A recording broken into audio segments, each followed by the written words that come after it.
Viloyatimizning barcha hududlarida Yangi yil bayrami tadbirlari o'tkazilmoqda.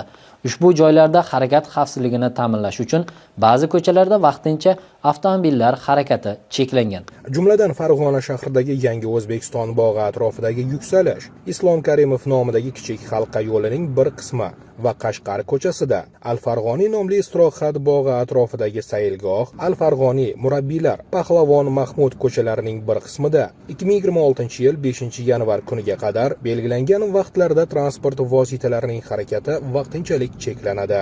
Haydovchilardan ushbu cheklovlarni to'g'ri qabul qilishlarini va tirbandlik hosil qilmasligi uchun ularni aylanib o'tishlarini so'rab qolamiz. Hurmatli fuqarolar, bayram tadbirlari o'tkaziladigan hududlarga imkon qadar jamoat transportlarida borishingizni, agarda shaxsiy avtomobilingizda borsangiz, uni betartib qoldirib ketmasligingizni tavsiya qilamiz. Hamisha oilangiz tinch, yo'lingiz esa bexatar bo'lsin.